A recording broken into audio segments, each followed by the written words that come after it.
الحمد لله رب العالمين والصلاة والسلام على سيدنا محمد الأمين وعلى آله وصحبه ومن تبعهم بإحسان إلى يوم الدين. الحديث 27 عن النواس بن سمعان رضي الله عنه، كذا في النسخ ولكن لأبيه أيضا صحبة، فكان على الطريقة التي جرى عليها الشيخ ينبغي أن يقال رضي الله عنهما، يعني عن النواس بن سمعان وسمعان من الصحابة. Alors c'était bien de dire qu'Allah les agrée parce que ce soit Nawas est un compagnon et son père Sim'an c'est un compagnon.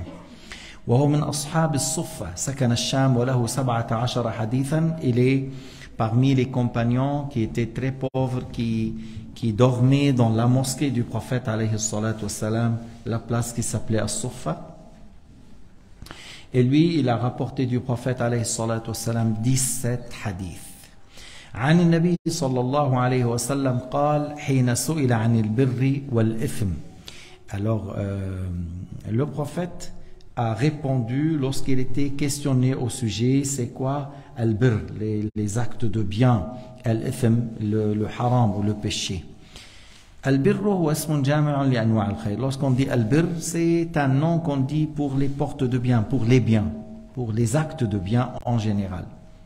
كما في قوله تعالى قال ولكن البر من آمن بالله واليوم الآخر وهو الذي يبر فاعله ويلتحق بالأبرار. يعني on dit celui qui le fait, il va dans le degré de ceux qui sont pieux, considérés parmi les gens de piété. ولكن قال تعالى ولكن البر من آمن بالله واليوم الآخر والملائكة والكتاب والنبيين وآتى المال على حبه ذوي القربى واليتامى والمساكين وابن السبيل والسائلين وفي الرقاب وأقام الصلاة وآتى الزكاة والموفون بعهدهم إذا عاهدوا الآية. Alors voilà, on dit ceux qui croient en Dieu, ceux qui croient à ses messagers, à ses livres, à ses anges, qu'ils donnent le bien malgré que c'est quelque chose qu'on est attaché, on donne fi sabilillah pour les proches qui sont dans la pauvreté ou les orphelins ou les misérables, al-aya, et qui accomplit la prière, qui donne la zakat. وذكر النبي صلى الله عليه وسلم في جوابه ذروة ما يبلغه الإنسان من البر بعد أداء الواجبات واجتناب المحرمات فقال البر حسن الخلق. C'est-à-dire le prophète dans la réponse il a dit voilà le sommet dans le birr après que tu accomplis les obligations et que tu délaisses le haram, alors il a dit al-birr, avoir le bon comportement, c'est-à-dire une fois que la personne a fait les obligations et il a délaissé le haram, alors lorsqu'il veut encore plus, alors il faut chercher à avoir le bon comportement. وفي حديث أبي داود وابن حبان وغيرهما أن المؤمن لا يدرك بحسن خلقه درجة الصائم القائم. يعني pour nous motiver à avoir le bon comportement, Sayyidina Muhammad sallallahu alayhi wa sallam a dit que le croyant par son bon comportement, il peut atteindre le degré de celui qui prie dans la nuit des nawafil et qui jeûne la journée, souvent en dehors des jours qui sont interdits à jeûner. Mais le fait de prier la nuit et jeûner la journée, c'est pas quelque chose de peu, c'est quelque chose de très très dur à l'ego. Alors tu peux l'atteindre par quelque chose qui est le bon comportement. إذن إقام الليل بالصلوات وصيام النهار ليس شيئا هينا، شيء شاق على النفس، لكن المؤمن يدرك ذلك بحسن خلقه. وحسن الخلق كما تقدم عبارة عن تحمل أذى وكف الأذى، تحمل الأذى الغير وكف الأذى عن الغير وبذل المعروف لمن يعرف له ولمن لا يعرف له. Alors le bon comportement, c'est plusieurs choses, mais des choses capitaux dans le bon comportement, le fait de ne pas causer du mal ou du tort aux gens, supporter leur mal et leur tort, et pratiquer la générosité envers ceux qui méritent et même ceux qui ne méritent pas. Parce que toi, tu ne le fais pas pour faire plaisir à cette personne, tu le fais pour avoir l'agrément de Dieu. Lorsqu'on fait un acte de bien, de générosité, on ne cherche pas que celui-là qu'il nous loue, seulement on veut qu'il soit content de nous. Non, si tu fais ça, tu n'as pas de récompense. Tu le fais pour l'agrément de Dieu. Et alors, il y a des gens parmi les pauvres, des fois ils ont un caractère très difficile, tu fuis d'eux. Mais du point de vue, il est pauvre, il a une épouse pauvre, il a beaucoup d'enfants, celui-là.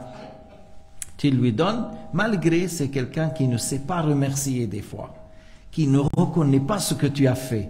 Mais nous, on n'a pas fait pour lui, on a fait pour l'agrément de Dieu. Alors ça rend dans le sommet des actes de bien dans le bon comportement. Non.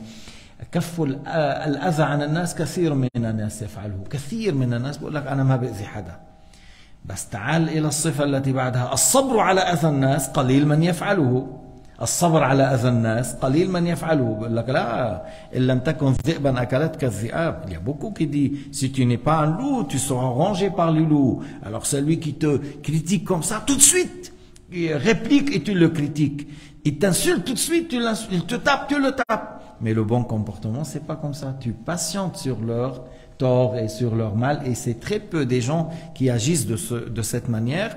Et encore par la suite, tu agis dans le bien.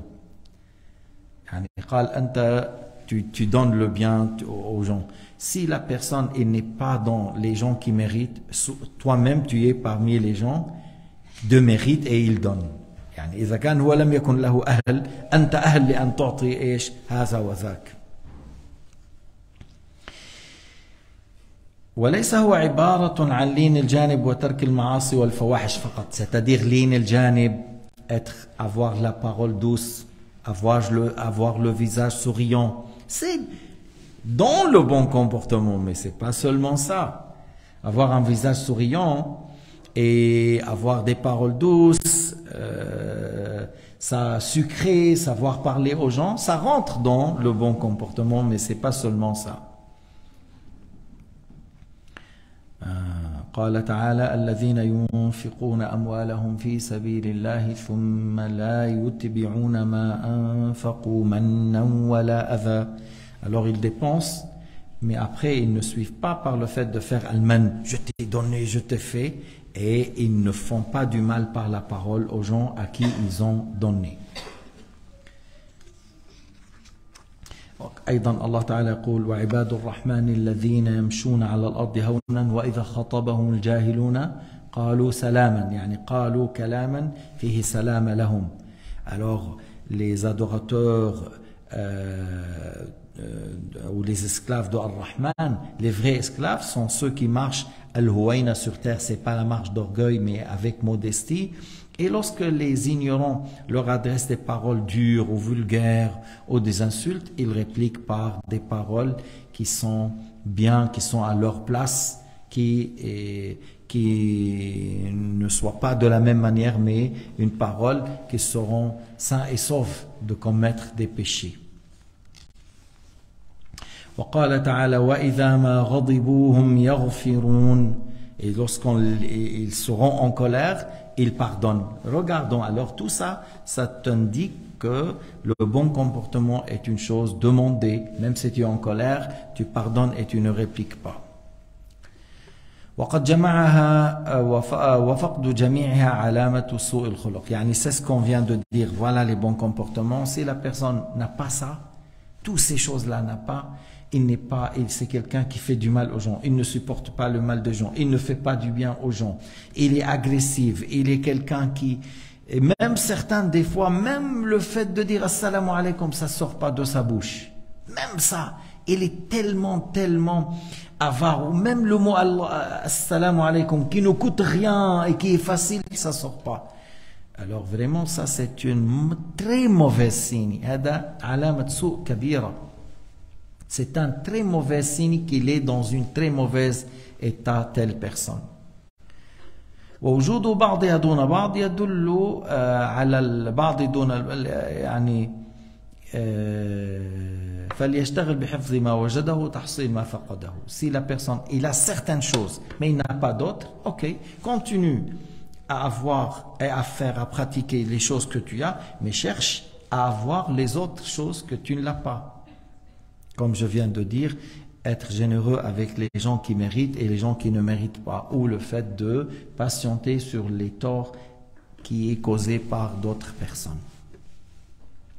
فإذا النبي عليه الصلاة والسلام قال البر حسن الخلق والإثم ما حاك في نفسك أي تردد فيها وأثر قلقا ونفرة ولم تستقر عندها. Alors il a dit le haram, c'est ce que il te rend inquiet, et il te fait fuir, et tu as quelque chose dans ton cœur qui fait fuir de cela, et que toi tu as de la science, tu vois, avec ça, tu te trouves que tu n'aimes pas telle chose, il te met dans l'inquiétude d'accomplir ou de faire telle chose. وَكَرِهْتَ أَنْ يَطَّلِعَ النَّاسِ عَلَيْهِ, et tu détestes que les gens le voient de toi ou qu'ils le trouvent chez toi. Et bien, le Nabi alayhi salatu wa sallam, il a donné certains signes de ce qui est haram. C'est ce qui te met dans l'inquiétude et le doute, c'est ce qui te perturbe, que tu n'es pas à l'aise à faire et à dire, et que tu détestes que les gens le voient. معناهم أن يطلع الناس عليه يعني أشرافهم الذي يستحى منهم ليس سقاط الناس. Tu détestes que les gens le voient en parlant des gens dignes, les gens de mérite, les gens de piété. On ne parle pas des gens à bas niveau, que ces gens-là, ils s'en fichent, tu fais ça ou tu dis ça. Le hadith rapporté par Muslim et Ahmad wa Tirmidhi, le Tirmidhi il a dit Hassan Sahih. Alors on a dit ici, il a dit le hadith le 27, en réalité ce sont deux hadiths, mais puisqu'ils ont dans le même sens et dans le même sujet, il a cité les deux comme le 27e, sinon ce sont deux hadiths. عن وابصة بن معبد رضي الله عنه وهو من بني أسد ابن خزيمة, il est de la tribu de Bani Asad. أسلم عام 9 ورجع إلى بلاده. Il a embrassé l'islam à l'année 9 de l'Hégire et il est revenu à sa région. Et par la suite, il s'est déplacé jusqu'il a habité à Damas. C'était quelqu'un qui récite le Coran, qui pleurait souvent par crainte de Dieu. Il n'arrive pas à tenir ses larmes. Lorsque quelqu'un il parle de l'au-delà ou il invoque Dieu, tout ça, il n'arrive pas à tenir. C'est quelqu'un qui est vraiment sincère, qui craint Dieu. Et les gens-là, ces gens-là, il faut les excuser parce que c'est pas des gens qui font de cinéma devant les gens à la prière de l'Isha. Il récite Yusuf, Surat Yusuf, et il veut pleurer devant nous. Et chez lui, il mange 3 kilos de viande, il regarde la télé. Et puis, alors, c'est quoi? Non, c'est des gens sincères. En étant seul, en pensant à l'au-delà, ça le fait pleurer. Et devant les gens, n'importe quelle parole qu'il entend, ça le touche. S'il le rappelle la mort, l'au-delà, et ça le fait. Et lui, il était wabisa parmi ces gens. Il était quelqu'un qui n'arrive pas à tenir les larmes. Il pleure par crainte de Dieu souvent. قال أتيت رسول الله صلى الله عليه وسلم فالنبي كلمه قبل أن يسأل. Il est venu chez lui, il a dit je suis venu vers le prophète عليه الصلاة والسلام, et le prophète m'a parlé avant que je lui pose la question. Il m'a dit pourquoi je suis venu. قال أتيت تسأل عن البر. Le prophète lui a dit tu es venu pour me demander c'est quoi le bir. يعني والإثم أيضا, ça veut dire le bir, et ça veut dire et encore c'est quoi le haram. Alors Wabisa il a dit oui, je suis venu pour ça. وهذا من دلائل النبوة أن الله كشف للنبي عليه الصلاة والسلام عن ضمير هذا الصحابي. Allah Ta'ala a dévoilé pour le prophète Mohammed pourquoi tel compagnon est venu. وهذا دليل صدق النبي محمد, c'est une preuve qu'il est un homme véridique. وفي رواية أحمد وغيره أنه صلى الله عليه وسلم قال له أخبرك بما جئت تسأل عنه أو تسألني. Dans Ahmad il a dit que le prophète lui a dit je te dis pourquoi tu es venu ou tu veux que toi tu poses la question. قلت يا رسول الله أخبرني. Il a dit ô messager de Dieu, parle-moi, pourquoi je suis venu vers toi. قال جئت تسأل عن البر وعن الإثم. Tu es venu pour demander c'est quoi le birr et al-ithm, c'est quoi les actes de bien qui nous ramènent au paradis, c'est quoi le ithm qui est haram et qu'on doit le délaisser. فقلت نعم فجمع أصابعه الثلاث فجعل ينكت بها في صدري ويقول استفتي نفسك. Alors le prophète a réuni les trois doigts dans la version de l'imam Ahmed et il tapait sur son cœur et il lui dit consulte ton cœur et consulte ta propre personne. فيفيد ذلك عدم إنكار ما يحصل على نسق ذلك من مكاشفات لبعض الصالحين الملهمين لأنه ما كان معجزة لنبي جاز أن يكون كرامة ما كان معجزة النبي جاز أن يكون كرامة لولي طبعا لكن ليس ما كان خاصا بالنبي كالقرآن الكريم مثلا. Alors tu vois, le prophète a dit, je te parle, pourquoi tu es venu avant que tu me poses la question ou tu me poses. Il lui a dit, parle-moi, il lui a dit, et c'était vrai. Alors, ce qu'Allah a donné au prophète Mohammed comme miracle, ça peut être comme un prodige pour un saint. Sauf, on a dit, s'il y a comme des choses spécifiques, comme on vient de dire, le miracle du prophète, alayhi salatu wassalam, al-Qur'an al-Karim, alors ça, il n'y a pas quelque chose de pareil qui peut avoir à un saint. Mais sinon même ressusciter les morts qui étaient pour Sayyidina Isa, voilà, ça peut, elle était pour certains saints de cette communauté. Allah Ta'ala a donné à certains de cette communauté qu'ils ont ressuscité les morts par la volonté de Dieu. C'est-à-dire lui, il appelle ou il demande à Allah Ta'ala ressusciter ce mort et Allah l'a ressuscité. Un saint, les kuffars ont égorgé. Égorgé, ça veut dire tout le sang est sorti. Tout le sang est sorti et il est mort. Et il est venu 2-3 jours après. Et puis il a mis de sa salive sur là et il a dit Qum bi'iznillah. Il lui a dit voilà, reviens à la vie par la volonté de Dieu. Et il est revenu et il s'est marié et il a eu des enfants. Et ils avaient la trace là où il était. Lui égorgé, il y avait une trace et ses enfants aussi avaient cette trace sur le cou. إذن يجوز ما كان معجزة لنبي جاز أن يكون كرامة لولي. وسيدنا عمر أشهر هؤلاء, ce que Allah Ta'ala a dévoilé pour eux et ils voient par le nour que Allah Ta'ala leur a donné. Sayyidina Umar رضي الله عنه. فقال النبي عليه الصلاة والسلام لوابص بن معبد استفتي قلبك البر ما اطمأنت إليه النفس واطمأن إليه القلب والإثم ما حاك في النفس وتردد في الصدر. Alors Sayyidina Muhammad a dit à Wabisa, qui est un homme de science, il lui a dit consulte ton cœur. Le bien, c'est ce que ton cœur se trouve apaisé pour le faire, ce que ton ego penche à le faire et qu'elle n'a pas d'inquiétude, elle est à l'aise de le faire. Et ton cœur encore, il se trouve apaisé pour le faire. Et le ithm et le haram, c'est ce que ton ego le rejette, ton ego s'inquiète, elles ne se sont pas à l'aise avec ça. Et ton cœur se trouve fouillé de telles choses. وكره يعني تردد في الصدر ويكره صاحبه أن يطلع عليه الناس et que tu vois que les gens, la personne n'aime pas que les gens le voient, alors ça prouve qu'elle est une chose mauvaise ou qu'elle est haram. وإن أفتاك الناس وأفتوك يعني parce que peut-être c'est lui qui t'a donné la fatwa. Il a vu certaines choses et il ne sait pas le reste des choses. Alors il t'a dit, mais toi tu sais des choses que lui il ne sait pas à ce sujet-là. Alors même si le mufti il t'a donné la fatwa et toi tu te trouves toujours inquiet, tu n'es pas à l'aise, ton cœur fuit de tel acte. Même si les savants t'ont donné la fatwa, le prophète lui a dit de ne pas le faire tant que tu te sens pas à l'aise. Mais on ne parle pas ici de quelqu'un qui n'a pas de science et qui n'a rien de connaissance et que lui, sans règles, sans base, dit je ne me sens pas à l'aise avec ça.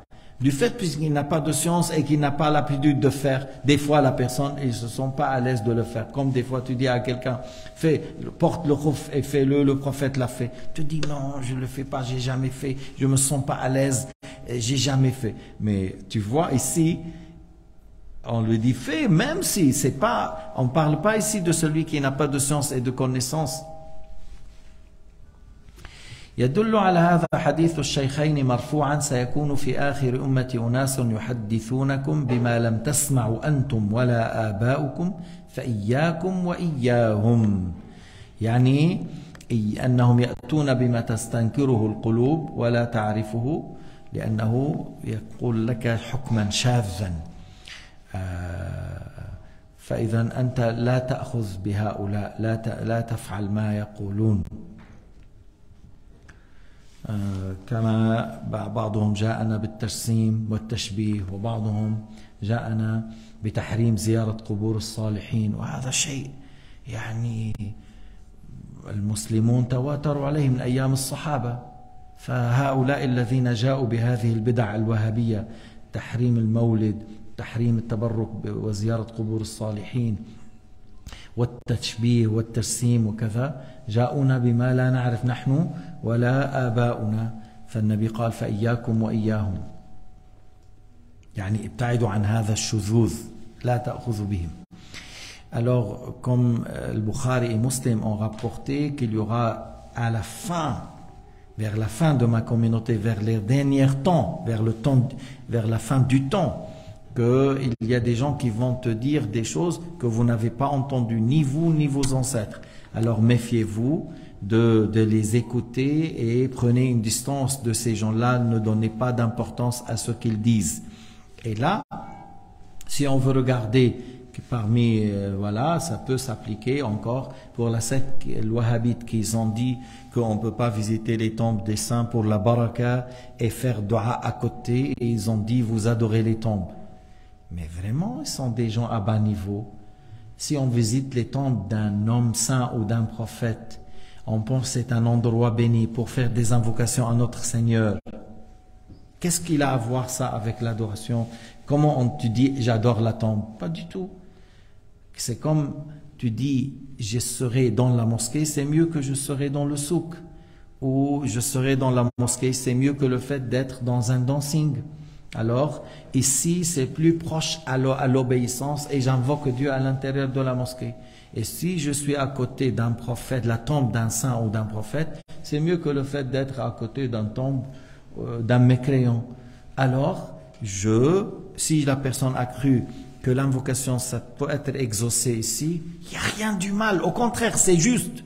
Au contraire, c'est juste, les imams de Salaf ont parlé que la tombe de Al-Ma'rouf Al-Karhi est la remède expérimentée. Ça a été dit par des grands imams comme Ibrahim Al-Harbi, Abu Al-Fadl Al-Zuhri et Shafi'i.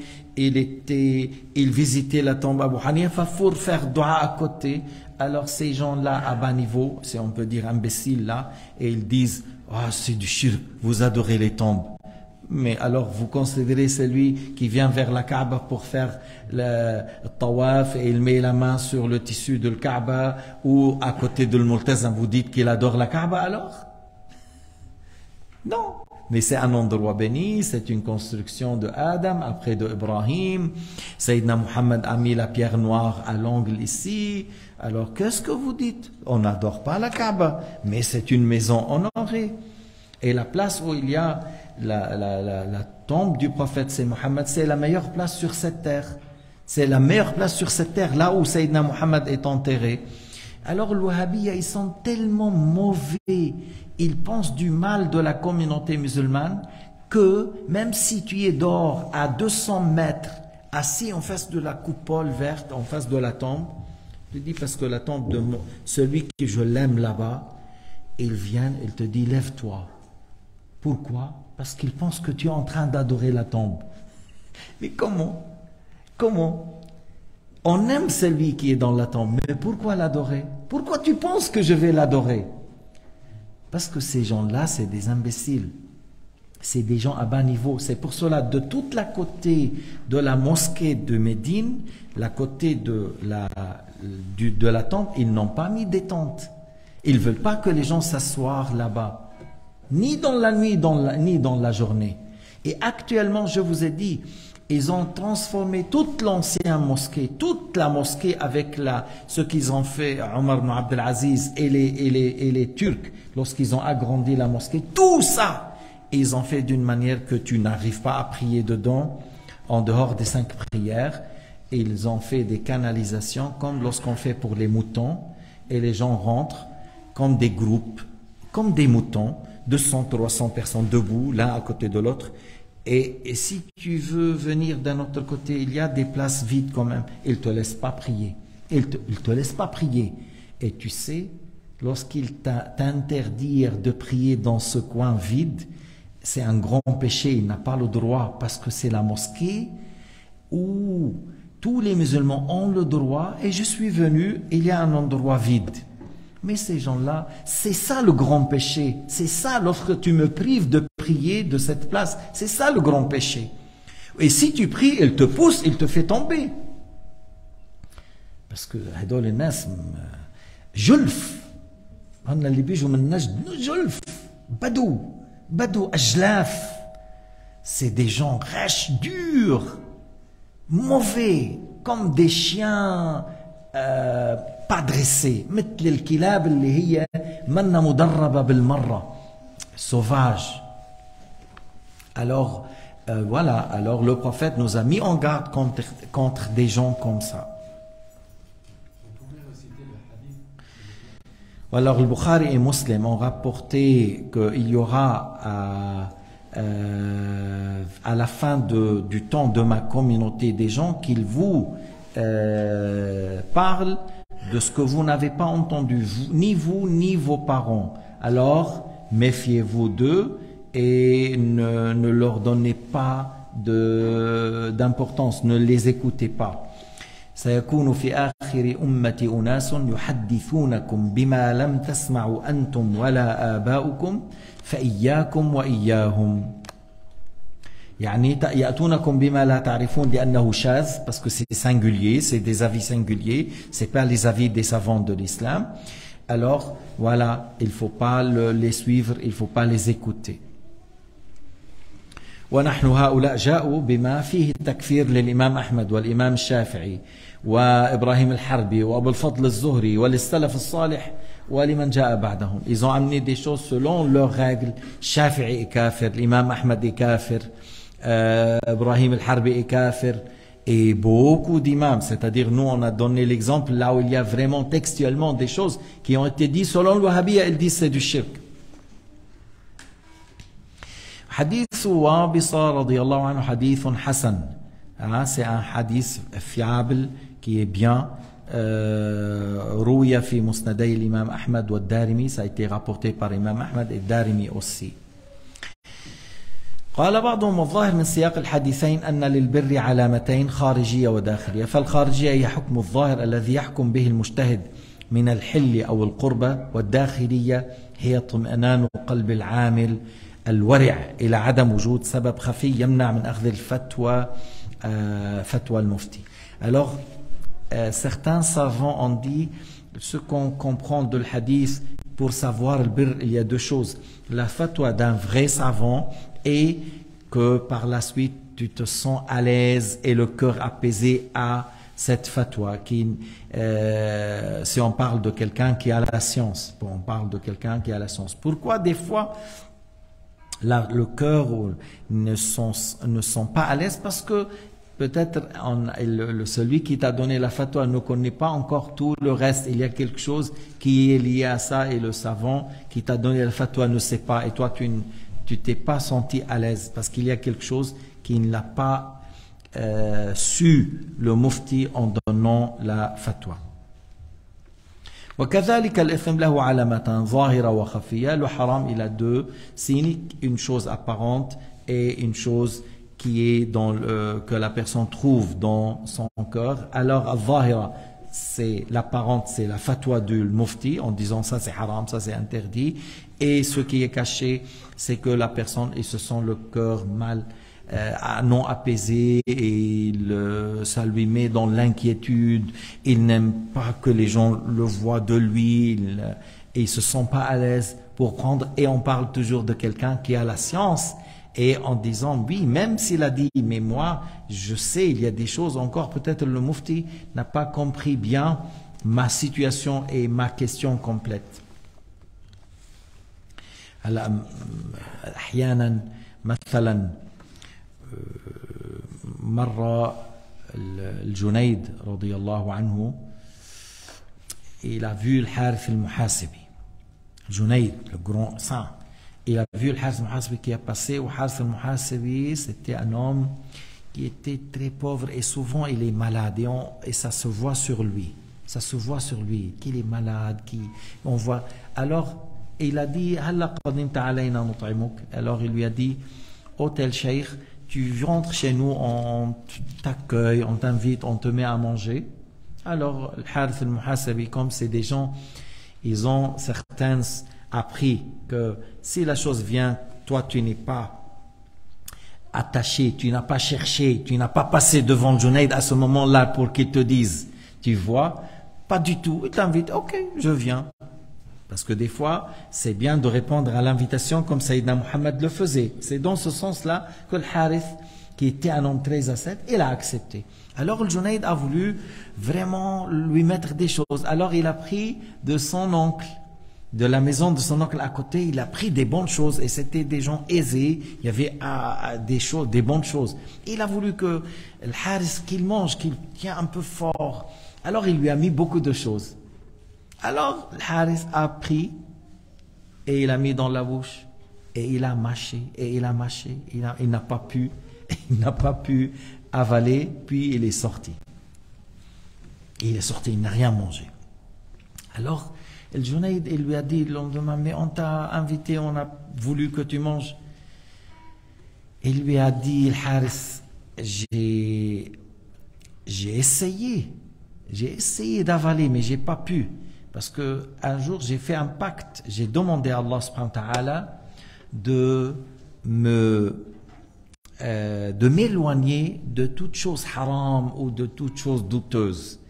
Et lui, il avait comme un veine ou un nerf que lorsqu'il s'agit de nourriture qui n'est pas halal, alors le nerf qui est dans la main, tu vois, il s'agite.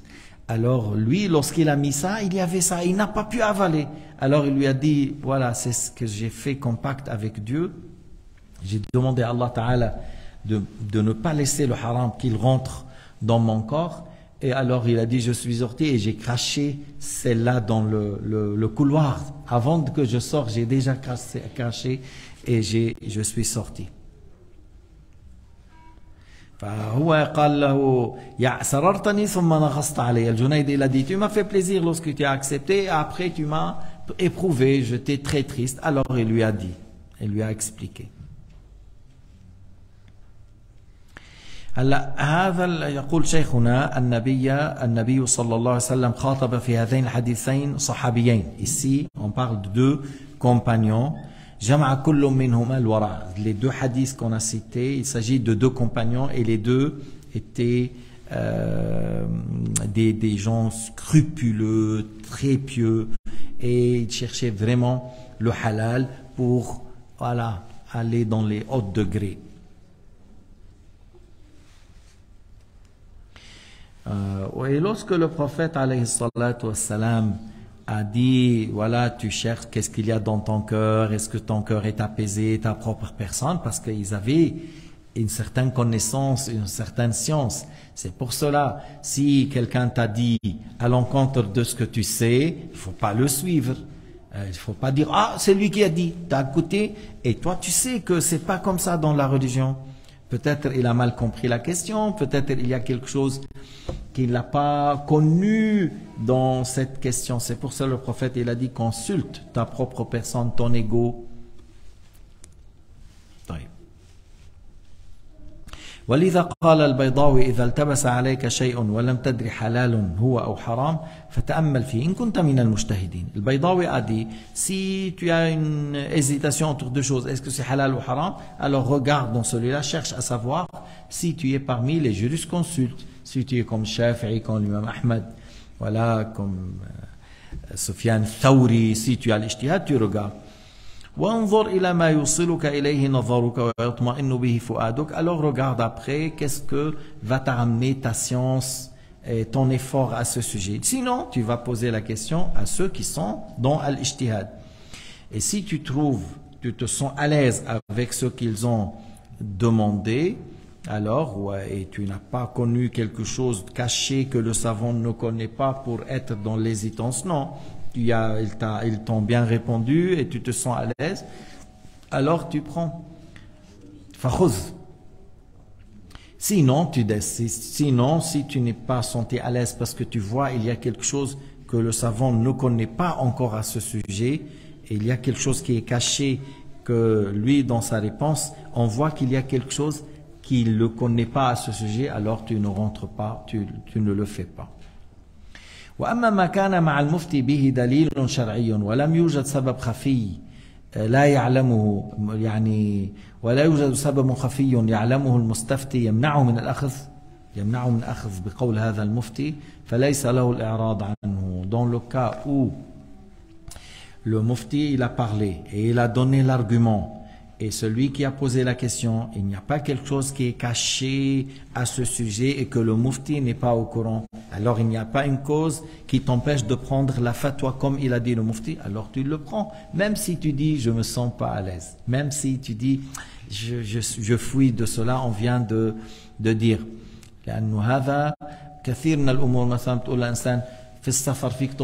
tu dis à quelqu'un dans le voyage tu peux rompre le jeûne. Surtout lorsque tu trouves des difficultés. Si tu trouves des difficultés, c'est mieux de rompre le jeûne. Et après, tu trouves certains qui disent, je me sens pas à l'aise avec ça. Alors là, mais quelle cause? Il n'a pas d'argument, il n'y a rien pour lui. Au contraire, l'argument, c'est avec le mufti, qui a dit, tu es en voyage et tu trouves une difficulté, c'est mieux de rompre le jeûne et de rattraper dans d'autres jours. Parce que le prophète, alayhi salatu wassalam, l'a dit clairement. Alors si la personne dit mais je me sens, alors c'est pas tu te sens là. Là il faut prendre ce qu'il a dit le prophète alayhi salatu wassalam. Tandis que ce qui était dit à Wabisa et à l'autre compagnon, c'est des savants, et que le mufti peut-être il a répondu et il y a des éléments qui sont cachés pour le mufti. Alors c'est lui qui a posé la question, il y a des éléments en lui qui l'a pas rendu à l'aise avec cette question parce qu'il y a des éléments qui manquent. Mais là où il n'y a pas des éléments, les choses sont claires. Alors, le fait que tu n'es pas habitué à rompre le jeûne durant le jour de Ramadan, malgré que tu as voyagé, malgré que tu as long voyage halal avant l'aube, et tu trouves des difficultés, et tu dis non, je vais pas rompre. Alors on te dit c'est mieux de rompre, mais si la personne ne trouve pas de difficulté dans le jeûne, c'est mieux de jeûner. Mais إذا كان وجد مشقة الأفضل أن يفطر. إن لم يجد مشقة مسافر من هنا إلى زورخ ولا يجد مشقة فالأفضل أن يصوم. فالأفضل أن يصوم مع جواز الفطر. أو قصر الصلاة. Il y a des gens qui disent oui mais moi j'ai pas fait l'habitude. Toujours même en voyage je fais 4. Même si en voyage on fait 4. On dit non. En voyage, c'est mieux de faire 2. L'imam Abu Hanifa a dit c'est obligatoire si tu es en voyage de faire le Dhuhr 2, le Asr 2, le Isha 2. Alors parce que toi, tu n'as pas l'habitude, tu dis non, je fais 4. Mais le mieux, c'est le fait de faire 2. Alors ici, que lui, il se trouve qu'il fuit de ce jugement, il n'a pas l'habitude de le pratiquer, c'est pas un signe, c'est pas dans ce cas où le prophète a dit consulte ton cœur, consulte ton ego. Non. C'est pas dans ce cas. Ici, tu dois être soumis aux lois de l'islam, que c'est sunnah pour certains de faire le qasr et pour d'autres c'est obligatoire comme on a dit chez Abu Hanifa. مرة بقى النبي عليه الصلاة والسلام قال أمرهم أن ils ont fait le hajj et le prophète leur a ordonné de faire l'umrah, c'est-à-dire d'annuler cette intention pour le hajj et de faire tahallul et en faisant l'umrah. Mais ça c'est une chose qui était spécifique dans cette fois. C'est pas pour toujours celui qui a fait l'ihram pour le hajj. Après il dit bon le prophète a dit à ses compagnons de faire tahallul par l'umrah. Non. Dans ce temps-là, le prophète a vu certaines choses et il leur a dit de le faire. Même certains, ils se trouvaient pourquoi tout ça, alors ils ont obéi, le prophète nous a dit, on fait. Tu vois, mais c'était un jugement spécifique à cette époque. Il aura ordonné de... Alors, de là, tu vois, le Hanabila et le Wahhabiyya, ils te disent, c'est quoi le mieux dans le Hajj? Ils disent tamattu'. Tandis que l'imam Malik et l'imam Shafi'i ont dit, le meilleur dans le Hajj, c'est l'ifrad. Tu rentres, tu fais le Hajj, après tu fais l'Umrah. Mais comme ces gens-là, ils sont un peu bloqués, voilà, et c'est l'avis de l'imam Ahmad. On n'a pas dit que c'est l'avis de l'imam Ahmad, mais il ne faut pas dire d'une manière que les autres ne savent rien, ne connaissent rien. Ah, c'est tamattu', les autres se sont trompés, c'est pas juste. Donc, selon l'imam Ahmad, le tamattu' est mieux. Selon deux grands imams, comme Shafi'i Malik, al-ifrad c'est le meilleur. Tu fais le Hajj, tu termines, après tu fais al-Umrah. Et Abu Hanifa, il dit le Qiran, c'est le meilleur. De faire le Hajj et l'Umrah Qiran, il dit c'est la meilleure manière de faire le Hajj ou l'Umrah en faisant Qiran.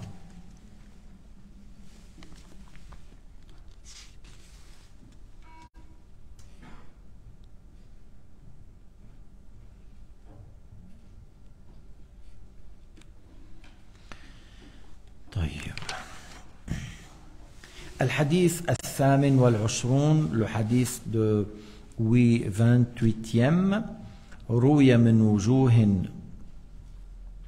كثيرة عن أبي نجيح العرباض بن سارية من أصحاب الصفة وكان زاهدا عابدا بكاء مات بالشام سنة 75. Alors le hadith là d'un compagnon qui s'appelle Abi Najih al-Irbad, fils de Saria, c'était un homme parmi les compagnons qui dormaient dans la mosquée du prophète alayhi salatu wassalam, les gens de Soufa qui étaient à peu près 70 compagnons. Il était un homme très ascète, un grand adorateur qui pleurait par crainte de Dieu et les morts dans l'année 75 au Sham. رضي الله عنه قال وعظنا رسول الله صلى الله عليه وسلم موعظة بليغة. Alors ici là il a dit il nous a donné une exhortation, le prophète Mohammed sallallahu alayhi wa sallam. Et on dit l'exhortation, c'est la parole qui fait toucher les gens, qui les fait avoir peur de désobéir et des événements qui vont avoir lieu dans le jour du jugement, qui les pousse à travailler, à profiter du temps et remplir dans l'obéissance. C'est ça qu'on dit maw'iza, une exhortation ou un conseil. موعظة بليغة أي بلغت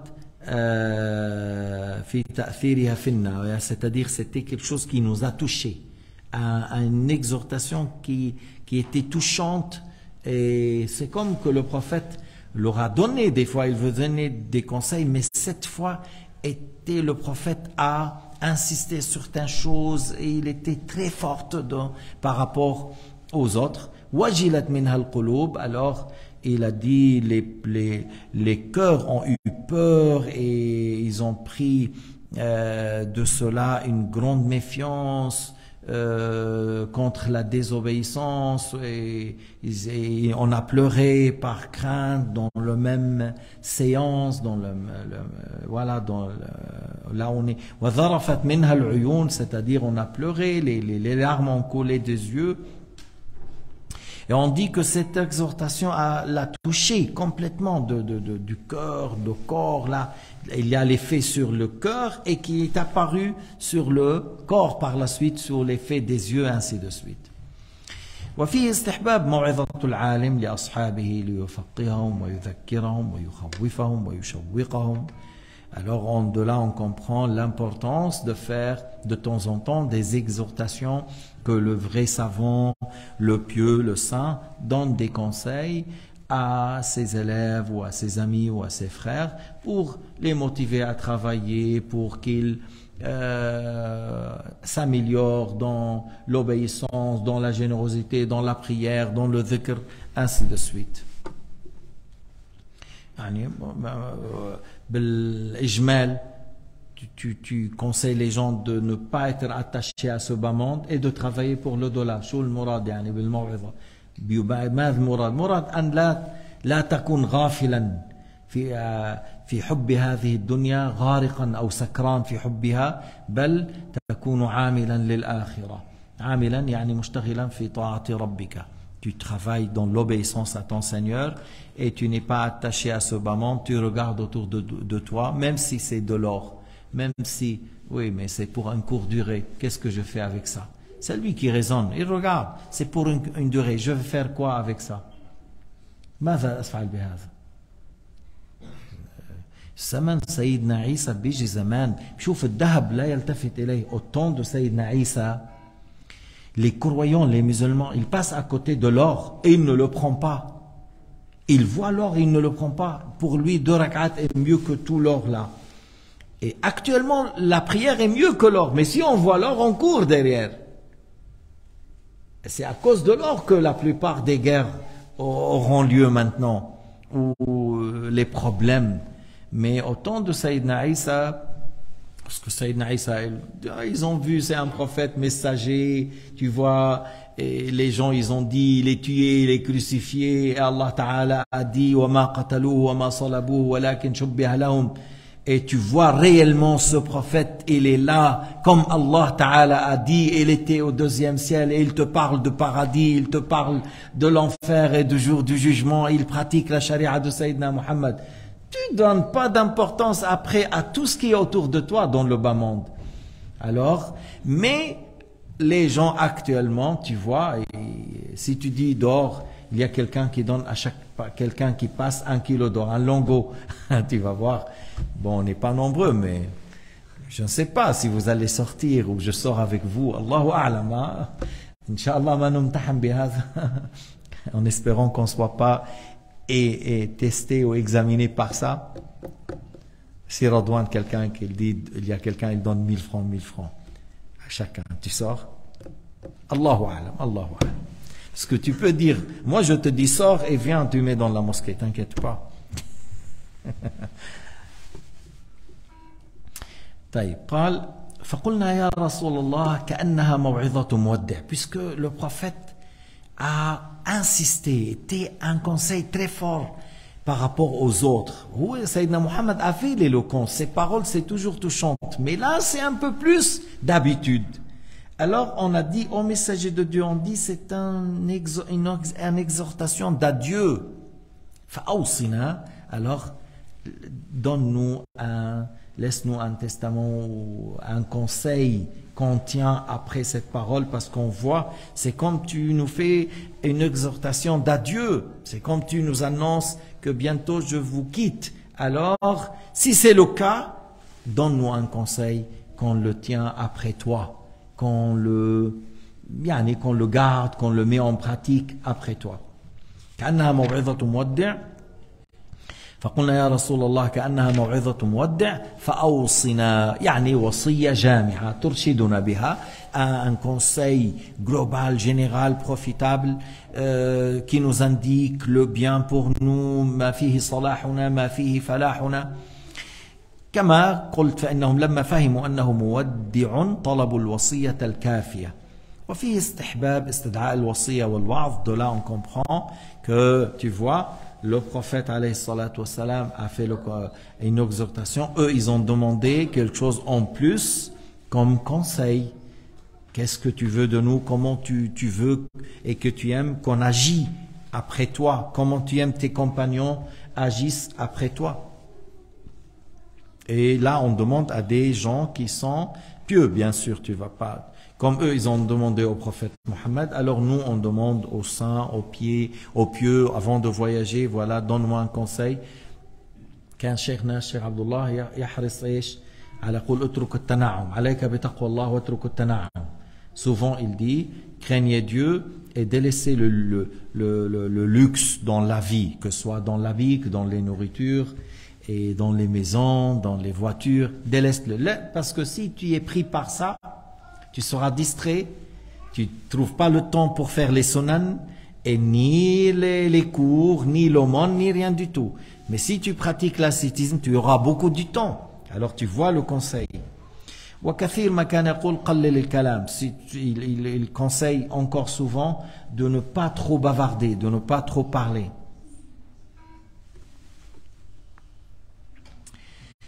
قال أوصيكم بتقوى الله عز وجل. Alors le prophète a dit, je vous conseille de craindre Dieu عز وجل.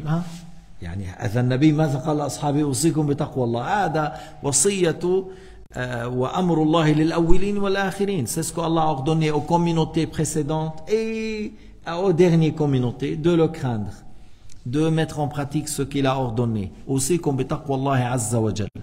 والتقوى كما تعرفون أداء الواجبات واجتناب المحرمات. يعني en général accomplir les obligations, délaisser le haram. Tu n'arriveras à faire que si tu as de la science. ما فيك تعملها إذا ما عندك علم. Comment tu peux avoir la piété si tu n'as pas de science?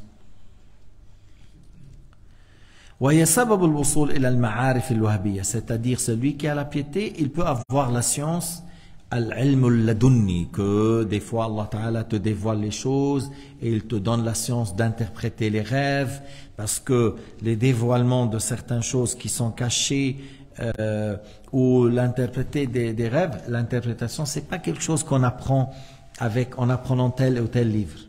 Ça, c'est quelque chose qu'Allah donne, il le met dans le cœur de certains pieux, certains saints. Mais alors, par la piété, tu peux avoir certaines sortes de sciences que Allah Ta'ala fait comme don dans ton cœur. وهذا هو المراد بقوله تعالى واتقوا الله ويعلمكم الله.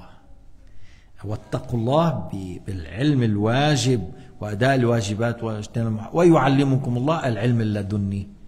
Par la crainte de Dieu, en mettant en pratique ce qu'Allah a ordonné et tu as appris la science obligatoire et tu as bien pratiqué, c'est possible que Allah t'accorde certaines sciences que tu n'as pas besoin d'aller à l'école pour les apprendre, ni des livres, comme l'interprétation des rêves.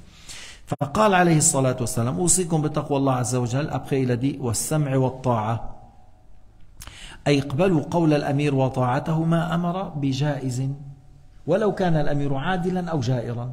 والسمع والطاعة et d'obéir à vos chefs, à vos présidents, à vos gouverneurs, aux califes, gouverneurs, des fois un sultan, des fois un roi, d'obéir tant qu'il vous ordonne ce qui est halal, tant qu'il vous ordonne ce qui est bien.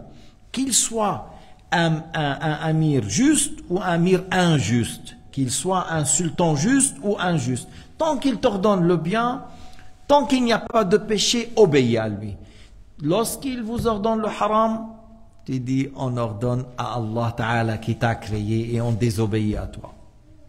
لأنه بين أمر الله وبين أمر السلطان جائر أمرك بالحرام من تطيع رب العباد. Entre le fait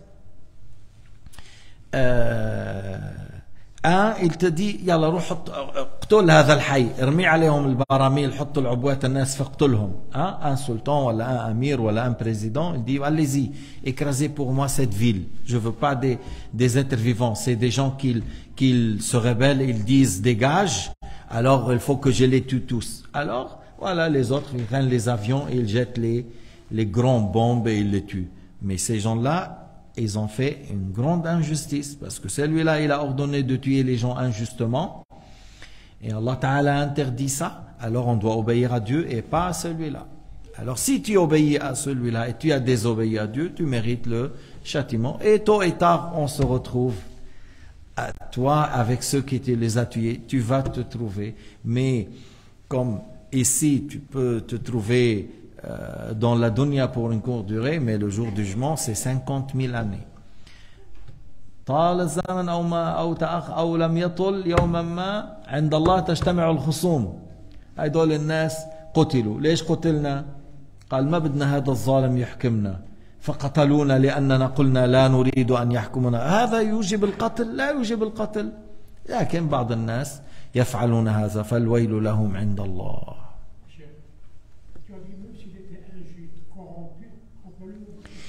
Tant qu'il nous ordonne le bien. Pourquoi? Il est injuste, mais il ne t'a pas ordonné de faire l'injustice. Alors, il est injuste. On est d'accord, il a pris le pouvoir injustement. Lorsqu'il a pris le pouvoir, il a tué certains. Mais maintenant, il est le président, il est le sultan, il est le roi. Si tu sors contre lui, alors tu vas détruire un pays, par exemple, pour construire un château.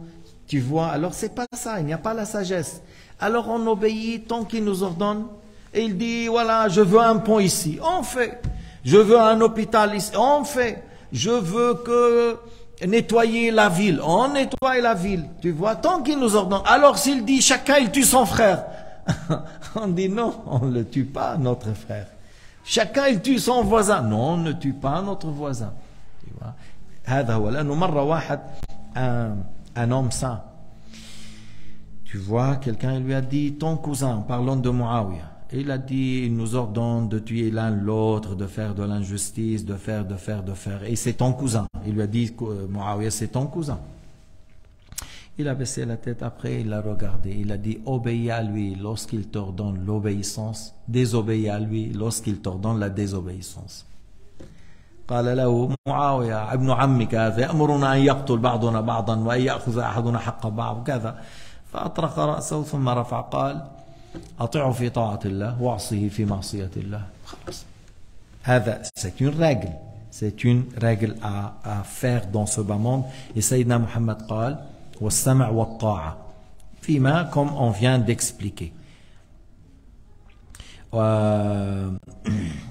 يعني قال عبادة بن الصامت بايعنا رسول الله صلى الله عليه وسلم بايعنا الرسول عليه الصلاة والسلام على السمع والطاعة في منشطنا ومكرهنا وعسرنا ويسرنا وأثرة علينا أنه ولو كان بعض هدول الأمراء يعني يأخذون شيئا ليس من حقهم وهو من حقنا خلص نطيعهم ما دام ما فيه معصية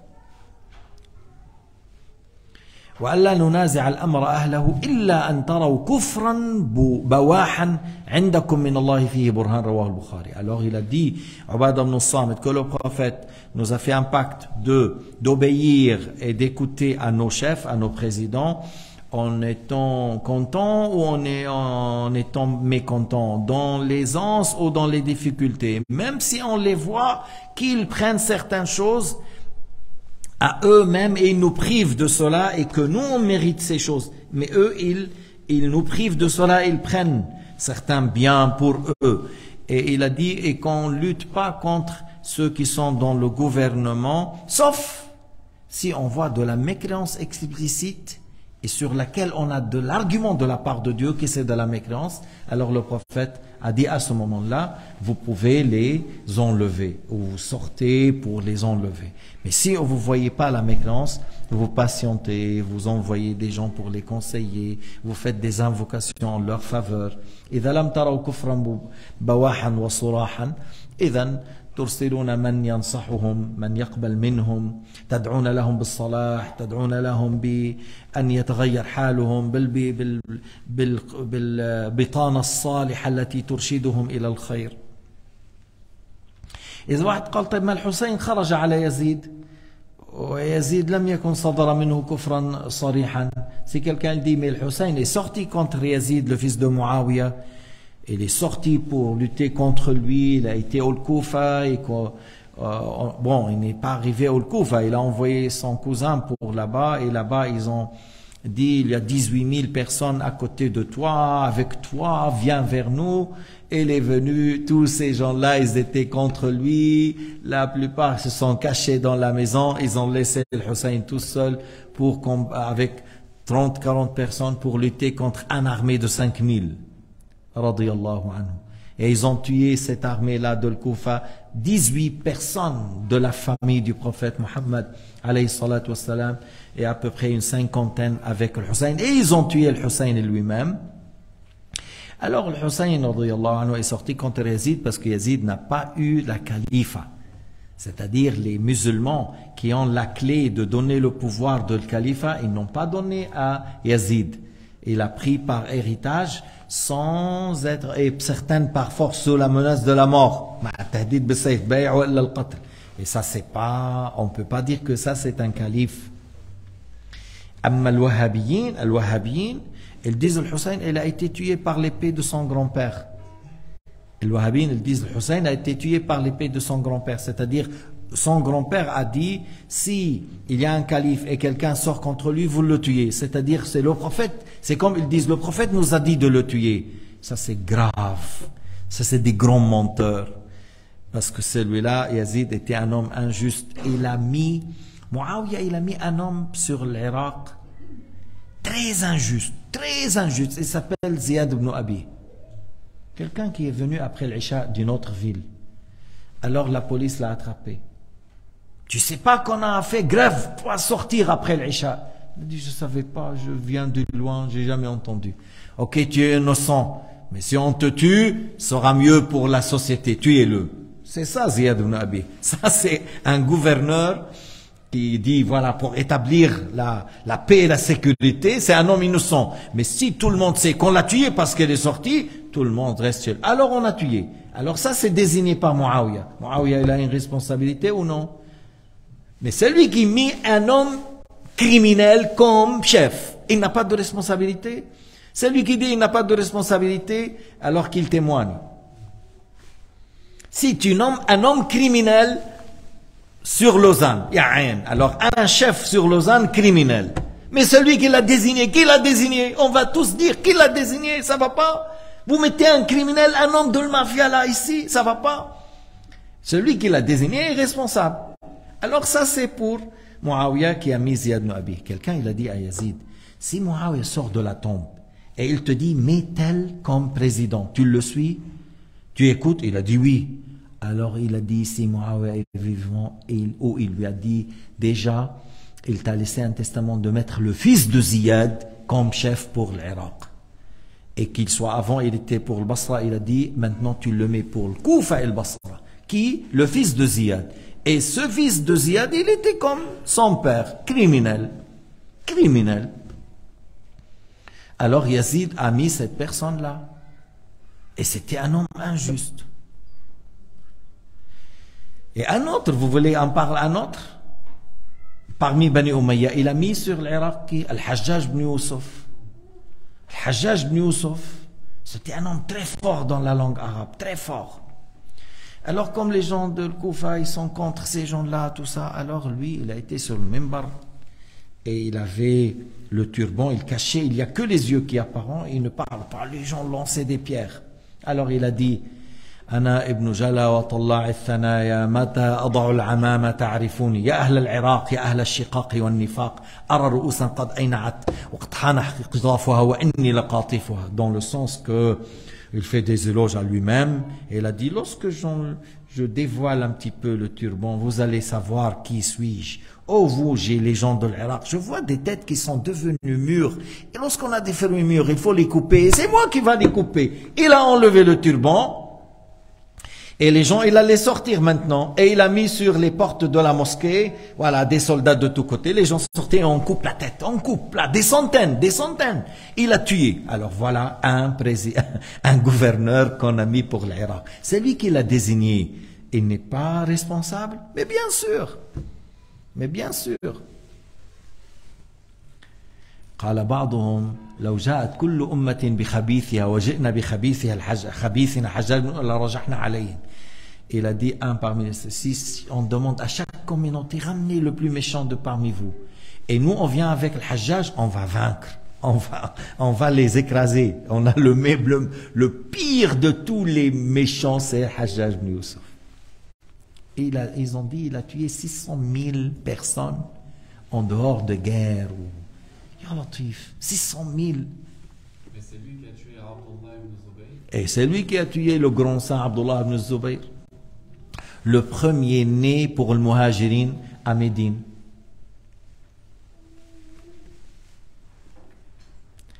Alors le prophète, il a dit, obéissez, tant qu'il ne vous ordonne pas, ça veut dire le haram.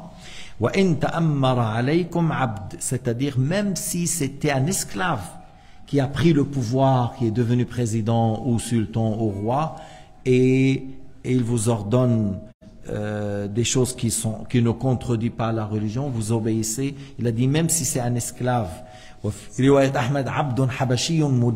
même si un esclave de l'Abyssénie et qui a le nez coupé, les oreilles coupées, même si c'est celui-là, s'il est votre roi ou sultan, vous obéissez tant qu'il ne vous ordonne pas le haram. فاسمعوا له وأطيعوا ما أقام فيكم كتاب الله. Tant qu'il vous ordonne l'obéissance, ce qui est dans le Coran Karim, vous obéissez à lui. مع العلم انه ما بيصح استخلاف العبد, c'est-à-dire nous c'est pas valable qu'on met un sultan, un calife ou un esclave, c'est pas valable. لكن à un certain moment les esclaves ils avaient un état en Égypte, Al-Mamalik, et l'Izz ibn Abd al-Salam il est venu vers, il a dit c'est pas valable, tu veux, il faut que tu sois, on t'achète, on te libère et par la suite tu prends le pouvoir. Et il a vendu certains amirs, ils étaient amirs. Il a ordonné qu'on les vend, on les vend comme esclaves, et quelqu'un il les achète. Après qu'il les a achetés, ils disent voilà, je vous libère, maintenant vous êtes libre. Il n'a pas, l'Izz ibn Abd al-Salam vraiment était un savant et un homme. Parce que tu sais, c'est certains parmi eux, c'est des gens, ils peuvent tuer. Hein. Mais comme était un homme de bien, un vrai savant, il a fait comme ça.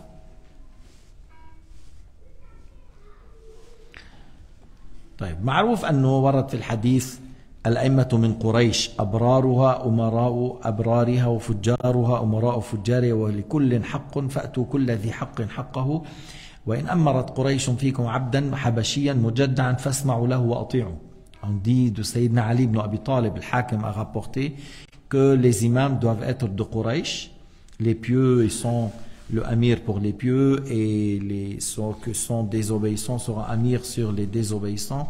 Donnez à chacun son droit, et si Quraysh a désigné un esclave sur vous comme amir, vous obéissez à lui.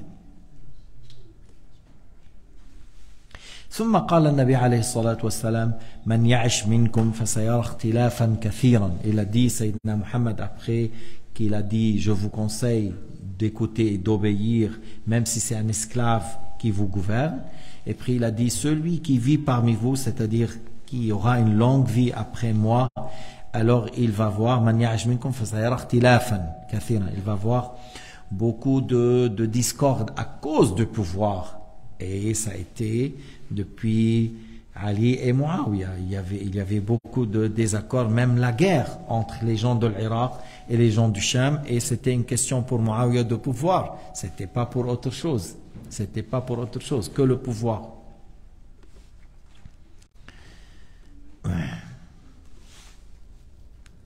Et encore, on a vu à cause des guerres, à cause du pouvoir, à cause de l'argent, et à un certain moment encore, même au niveau de l'Aqidah, la question de l'Khawarij, avec les Khawarij qui ont tué Sayyidina Ali, c'était une question au niveau de l'Aqidah, parce qu'ils ont déclaré Ali, Muawiyah des mécréants suite à leur mauvaise interprétation de certains ayats dans le Coran Karim. Et ça c'est un signe de la prophétie de Sayyidina Muhammad qui prouve qu'il est véridique lorsqu'il leur a dit, c'est-à-dire sans passer longtemps après moi, il y aura des problèmes et il y aura un désaccord et il y aura la guerre entre vous. فعليكم بسنتي وسنة الخلفاء الراشدين المهديين بعدي. Alors le prophète a dit, si vous voyez ça, alors vous suivez mon chemin, ma charia, les lois que je vous ai enseignées, vous mettez en pratique ce que je vous ai enseigné, que soit la parole, l'acte et ce que le prophète a confirmé. C'est ça, sunnati, c'est-à-dire shari'ati, les lois que le prophète a transmises. وسنة الخلفاء الراشدين المهديين, et encore vous mettez en pratique encore ce qu'il a pris comme chemin et comme attitude les califes de guider après moi. Et c'est comme Allah Ta'ala lui a dévoilé que après lui il y a des califes de guider comme Abu Bakr, Omar, Uthman ou Ali. Alors vous mettez en pratique ce que ces compagnons ont établi sur certaines lois, qu'ils ont fait un effort, et sur certaines pratiques qu'ils ont fait pour ne pas tomber dans la divergence et le désaccord. والخلفاء الراشدون مع الحسن يعني أبو بكر وعمر وعثمان وعلي والحسن, parce que le Hassan a gouverné encore quelques années pour faire 30 ans. Et Sayyidina Muhammad a dit après ça c'est un pouvoir injuste. الخلافة بعدي Khilafat al-Nubuwa, la califat de guider, c'est 30 ans et après c'est un pouvoir injuste. هلا يلحق بهم, on peut dire après, on peut les considérer parmi les califes de guider, Omar ibn Abdel Aziz, malgré qu'il y avait certains califes avant lui, mais lui, il a continué sur la même voie de Abu Bakr, Omar ou Othman, et il a gouverné très justement. Il a gouverné très justement. ويستفاد من هذا الحديث أن لهؤلاء أرجحية على غيرهم عند التعارض. C'est-à-dire si tu vois qu'il y a deux avis, il y a Abu Bakr qui a dit une chose, ou Omar, ou Othman, ou Ali, et d'autres ont dit, tu prends les avis de ces quatre, puisque le prophète nous a cité de suivre ses compagnons. Tu vois? Et il n'a pas voulu dire, le prophète Mohammed, que ses compagnons sont immunisés, et qu'ils sont immunisés comme le prophète. Non. Non, non, il n'a pas voulu dire que ce sont immunisés contre les erreurs. Selon Al-Sunnah wal Jama'a, c'est les prophètes qui sont immunisés contre la mécréance, les grands péchés et les petits péchés qui reflètent une bassesse de caractère ou qui se trompent dans la religion, c'est les prophètes.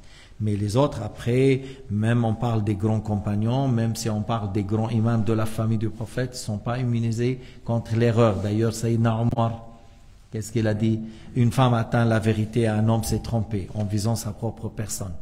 يعني سيدنا عمر قال أصابت امرأة وأخطأ رجل يعني أخطأ عمر في موضوع المهر au sujet de la dot parce qu'il a dit s'il dépasse telle somme je vais la mettre dans le trésor islamique. Et la femme il a dit non, c'est pas à toi Omar parce que Allah a dit ça dans le Coran. Tout de suite Omar a reconnu sur le champ. Une femme a dit la vérité et moi je me suis trompé. Lorsqu'elle lui a cité l'aya, au début il a dit pourquoi, il lui a dit l'aya, c'est fini. Il n'y a pas à discuter.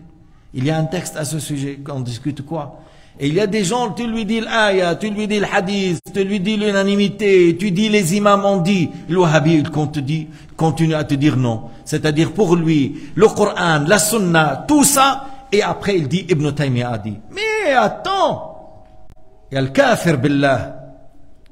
Tu délaisses la parole de Dieu et la parole de Sayyidina Muhammad et les compagnons et l'unanimité et tu dis Ibn Taymiyyah a dit هذا المجسم هذا الخبيث. Le wahhabiyya des fois c'est comme ça, tu lui dis le Coran ولو إنهم إذ ظلموا أنفسهم جاءوك فاستغفروا الله. Mais c'est dans le Coran.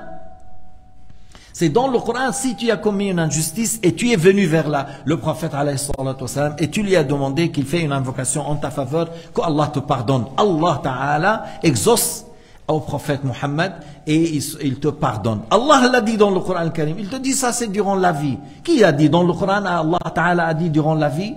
Et lui il est dans la tombe et vivant.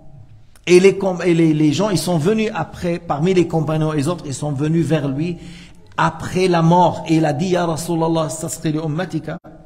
Et il y a certains qui sont venus, je suis venu pour te demander de faire une invocation en ma faveur pour qu'Allah me pardonne après la mort. Et ils écoutent ça, après tu lui dis le hadith, et après il te dit Ibn Taymiyyah, mais shouhada, ma عندكم عقول, vous n'avez pas des raisons.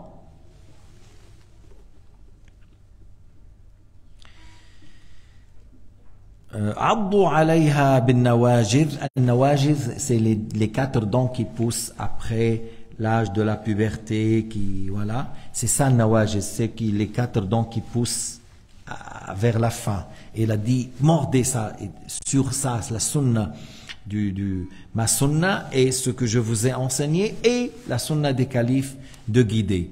C'est pour dire tenez bien à ce que je vous dis, je vous ai enseigné dans les lois de l'islam.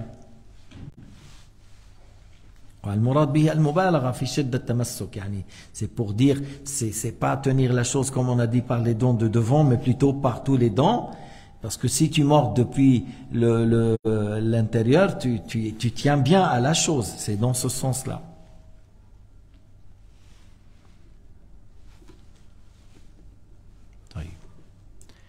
عضوا عليها بالنواجذ وإياكم ومحدثات الأمور. Le prophète Mohammed sallallahu alayhi wa sallam, il a dit méfiez-vous des mauvaises bid'a, muhdathat al-umur, c'est-à-dire les innovations. Mais on vise quoi ici? Les innovations qui contredisent le Coran, qui contredisent la sunna, qui contredisent l'unanimité des savants de l'islam. فإن كل بدعة ضلالة. Nawawi il a dit كل بدعة ضلالة. Il vise par ça que la plupart de bid'a et bid'a dalala. La plupart des choses innovées, c'est des choses qui sont innovées et ils sont pas en conformité avec le Coran et la Sunna. Mais s'il y a des choses innovées et il y a une conformité avec le Coran et la Sunna, c'est pas quelque chose à reprocher. Omar ibn Abdel Aziz, il a fait le mihrab al-mujawwaf. Parce qu'au temps de Sayyidina Muhammad, là, il n'y avait pas le mihrab al-mujawwaf. C'est comme un mur, c'est tout. Mais al-mujawwaf, là, il est creusé, c'est Omar ibn Abdel Aziz qui a fait. Bon, en Algérie, le Wahhabi, ils ont dit on ferme, ça c'est bid'a, mettez un mur. Mais lorsqu'il a fait Omar ibn Abdel Aziz, ça, il y avait d'autres, ils n'ont pas reproché. Tous la communauté musulmane, ils n'ont pas dit ça c'est mauvais. Sayyidina Othman, il a fait le deuxième adhan. Deuxième, c'est-à-dire le premier qui était ajouté, le premier. Parce qu'au début, c'était le adhan lorsque l'imam il est sur le minbar. Ça, c'était au temps de Sayyidina Muhammad, Abu Bakr, Omar et une partie du califat de Othman. Othman a vu qu'il y a des gens qui viennent en retard, tout ça. Si on a ajouté un adhan, le premier, comme ça, les gens, ils se précipitent à venir avant que l'imam. Mais Sayyidina Othman, pourquoi il a fait? Parce que le Wahhabi, ils disent, oui, sunnatul khulafa. Mais avant, lorsque Othman a fait le deuxième, sur quelle règle? Sur la règle que si on a ajouté quelque chose qui ne contredit pas. Man sanna fil islam sunnatan hasana, falahu ajruha wa ajru man amila biha. Sur cela, lorsque Abu Bakr et Omar, il a dit à Abu Bakr, on réunit le Coran, najma' al-Coran. طيب على أي قاعدة عمر قال لأبو بكر نجمع القرآن. Omar a dit il y a beaucoup de gens qui sont morts dans la bataille de Al-Yamama. Il y a Musaylima al-Kadhab, il y a beaucoup de gens qui sont morts parmi ceux qui ont appris le Coran par cœur, ils sont morts. Il faut qu'on réunisse le Coran avant que ces gens-là meurent l'un après l'autre, parce que le Coran était appris par cœur et beaucoup on a écrit là et là. Il faut qu'on réunisse. Abu Bakr قال كيف أفعل شيئا لم يفعله رسول الله. Au début, comment je fais quelque chose que le prophète n'a pas fait? Qu'est-ce qu'il a dit Omar? Wallahi huwa khayr. Wallahi huwa khayr. Mais il n'a pas dit, mais toi tu es un calife de guidé, tu es un noble, il n'y a pas de problème. Le prophète a dit, non. Mais tu vois l'idiotie de l'Wahhabiyyin. Omar, qu'est-ce qu'il a répondu? Wallahi huwa khayr. Par Dieu, c'est du bien. C'est-à-dire, c'est pas quelque chose de mauvais, c'est du bien, même si c'est innové. Et le prophète n'a pas dit, après ma mort, vous réunissez tout le Coran dans un seul mushaf. Le prophète n'a pas dit. Mais jusqu'à que Abu Bakr après avait le cœur apaisé, que ce qu'il dit Omar est juste. Ils ont été vers Zayd ibn Thabit. Zayd il a dit, comment voulez-vous que je fasse quelque chose que le prophète n'a pas fait? Alors Abu Bakr ou Omar, tous deux ont dit, Wallahi wa khayr. On jure par Dieu, c'est du bien. Jusqu'à que Zayd ibn Thabit a senti à l'aise, a le cœur apaisé pour ça. Et il a réuni. Alors sur quelle règle que c'est quelque chose qui n'est pas une contradiction? Et le fait de réunir tout le Coran, donc ça ne contredit pas les lois de l'islam et l'enseignement du prophète Mohammed. Alors sur cela, le Coran était réuni et Omar, il a fait tarawih derrière un seul imam. Bon, les Shia ma bien le tarawih, les Shia ils ne font pas tarawih au Yémen, parce que c'est Omar. Mais c'est Omar. Il a dit, si on réunit derrière tous ces gens-là, derrière un seul imam, c'est mieux, sera mieux. Au lieu qu'avoir 10, 4, 2, 20, 30, chacun il fait sa lecture. Si on réunit tout, ils écoutent tous la même lecture, sera mieux. Et lorsqu'il a ordonné, et d'ailleurs le prophète il a fait ça au début, et il y avait les gens qui ont prié derrière lui, mais le prophète a eu crainte, est-ce que c'est possible qu'il soit obligatoire? Alors il a arrêté. Alors Sayyidina Omar après il a dit نعمة البدعة هذه إنه لما أمر بالتراويح على إمام واحد. سيدنا عمر قال نعمة البدعة. وهنا النووي يقول لما قال عمر نعمة البدعة علمنا أن قوله وكل بدعة ضلالة أي أغلب البدع. كل هي من ألفاظ العموم ولكن يدخلها التخصيص كما في قوله تدمر كل شيء وكان وراءهم ملك يأخذ كل سفينة غصبا ولكن لم يأخذ هذه السفينة لأن فيها عيب. Alors, kul, c'est une parole parmi les paroles de généralité, mais ça peut être spécifié. C'est pour cela Nawawi, il a dit que lorsque Sayyidina Omar a dit quelle bonne innovation, tarawih derrière un seul imam, Il a dit quelle bonne innovation? Il a dit ça veut dire il y a une bonne, il y a une mauvaise. Et Shafi'i, il a dit il y a une bonne et il y a une mauvaise. Ce qui contredit c'est mauvais, ce qui est innové, il ne contredit pas, c'est pas à critiquer, c'est pas à reprocher, c'est pas à blâmer.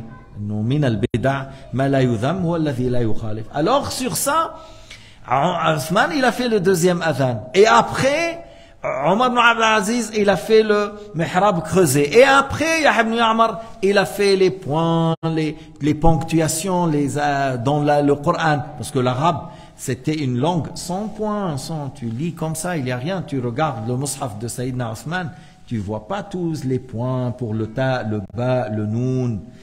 Dhamma, fatha, c'est des choses, mais ça c'est une chose dans le Coran Karim qu'on a ajouté. Mais est-ce que ça contredit? Non. Ça facilite pour moi et pour toi la lecture du Coran sans faire des erreurs en faisant la lecture.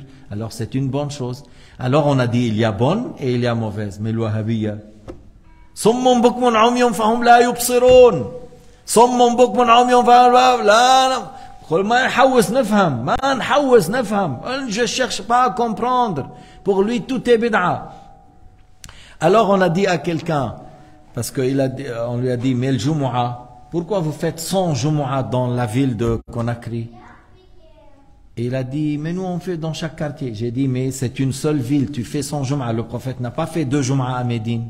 Les Sahaba n'ont pas fait 2 Jumu'ah à Médine. Les Tabi'oun n'ont pas fait 2 Jumu'ah à Médine. إذن النبي ما صلى جمعتين في المدينة ولا الصحابة ولا التابعين. أول من صلى جمعة بعد أتباع التابعين بزم 276 للهجرة في آخر القرن الثالث. À la fin du 3e siècle, on a fait 2 Jumu'ah à Bagdad. Et ça, c'était une bid'a. C'était une bid'a. 2 Jumu'ah dans la même ville, c'est une bid'a. Pourquoi vous faites vous ça et vous dites aux musulmans lorsqu'ils font le Mawlid bid'a c'est haram, et vous faites 2 Jumu'ah à la Mecque, vous faites 200 Jumu'ah à la Mecque, 200 Jumu'ah. Et beaucoup de ces mosquées, la Qibla à la Mecque c'est faux, beaucoup. Ils ont trouvé des centaines de mosquées, la Qibla est fausse. Parce que c'est pas facile à trouver la Qibla à la Mecque, autour de la Kaaba, c'est pas facile. Mais on parle pas de ça, c'est-à-dire que vous dites si le prophète n'a pas fait, les compagnons n'ont pas fait, c'est haram. Alors pourquoi vous avez fait le Jumu'ah? Pas seulement à la Mecque, même dehors, plusieurs. ما انت عم تقول ما بجوز ان نبتدع في الدين، فانتم عم تعملوا اكثر من جمعة. فهذا الوهابي بغينيا قال لي هل قال احد من السلف لا تفعل؟ يعني شوف يعني lorsqu'il était coincé, étouffé, on l'a écrasé, il a dit est-ce qu'il y a quelqu'un? Et il a dit, est-ce qu'il y a quelqu'un qui a dit, parmi salaf, on ne fait pas de Jumu'ah? Il n'y a pas. Je dis si. Il a dit sans science. Il a dit, il n'y a pas. Je dis si. Imam Shafi'i, Imam Malik, on dit, on ne fait pas de Jumu'ah dans la même ville. بالأول قال لي ما قال أحد. قلت له كيف ما قال أحد؟ كيف ما قال أحد؟ إمام شافعي قال الإمام مالك عنده مليون خطأ. Il a dit comme ça. Imam Malik, il a fait des millions d'erreurs. Allahu Akbar ya kathab.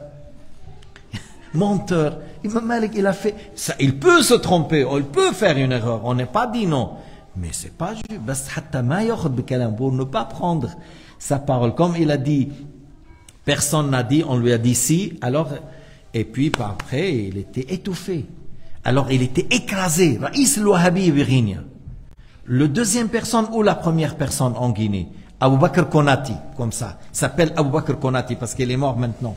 Mais vous savez de qui je parle, Abu Bakr Konati.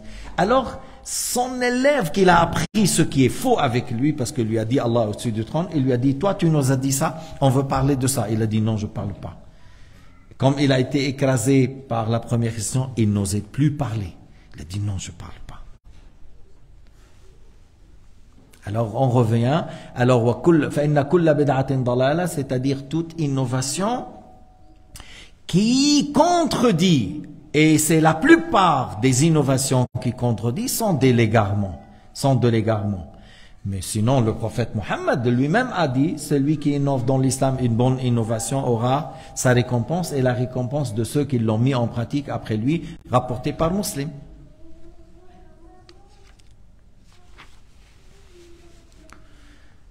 طيب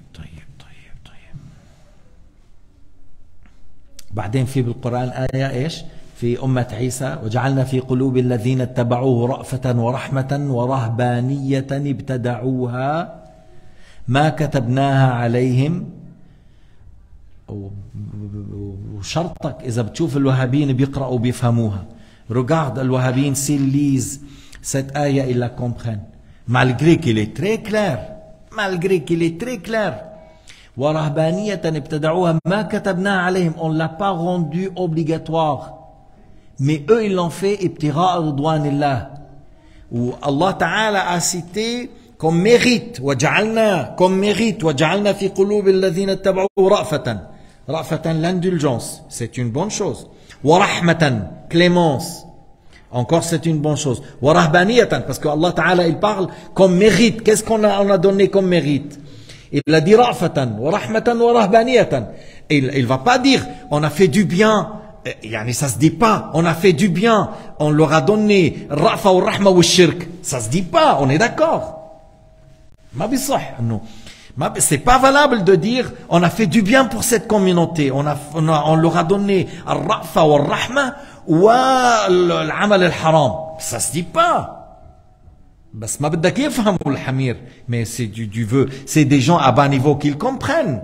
وجعلنا في قلوب الذين اتبعوا رأفة ورحمة ورهبانية ابتدعوها. Allah Ta'ala a dit une rahbaniya qui l'ont innové. On ne l'a pas rendu obligatoire. Mais eux, ils l'ont fait pour chercher l'agrément de Dieu. Illa ibtigha'a ridwanillah. Mais où il y avait le critique, lorsque Allah a dit فَمَا رَعَوْهَا حَقَّ رِعَايَتِهَا. فَمَا رَعَوْهَا حَقَّ رِعَايَتِهَا. Là où ça a été blâmé ces gens, lorsqu'ils n'ont pas respecté ce qui implique cela, parce que ça implique que tu suis le prophète Mohammed et vous ne l'avez pas suivi. Et ça implique de ne pas attribuer à Jésus la divinité et vous l'avez attribué. Ça implique de ne pas la rendre obligatoire et vous l'a rendue obligatoire. Et ça implique de ne pas dire c'est interdit, ça implique de ne pas dire c'est haram sur les hommes qui sont dans cela haram de se marier. Non, parce qu'à la base, vous avez dit, on ne veut pas se marier. Ok. Si toi tu dis, je ne veux pas me marier, je veux rester dans la mosquée, servir l'islam jusqu'à la mort. Ok, tu as le droit. Mais après 20 ans, si tu trouves que tu as besoin, que tu n'arrives plus, tu peux te marier. C'est pas parce que tu as dit un jour, je vais faire, que ça devient obligatoire sur toi. Or, eux, ils ont changé. Ils ont dit, c'est haram. Alors lorsqu'ils ont dit c'est haram de se marier, ils ont attaqué les petits-enfants, ils ont fait des actes terribles dans leur église, tu vois. Mais à l'aya comme ça, ils cherchent à falsifier le sens de l'aya aynak bint aynak. Ils cherchent à falsifier l'aya qui est claire et explicite, avec tout orgueil. Et l'aya est un grand argument. Ils ne peuvent pas le falsifier. Ils ne peuvent pas dire que c'est pas clair ce qu'Allah a dit. Allah les a loués sur le fait qu'ils ont innové Rahabaniya. Alors ça veut dire qu'il y a des actes innovés et qui sont bien.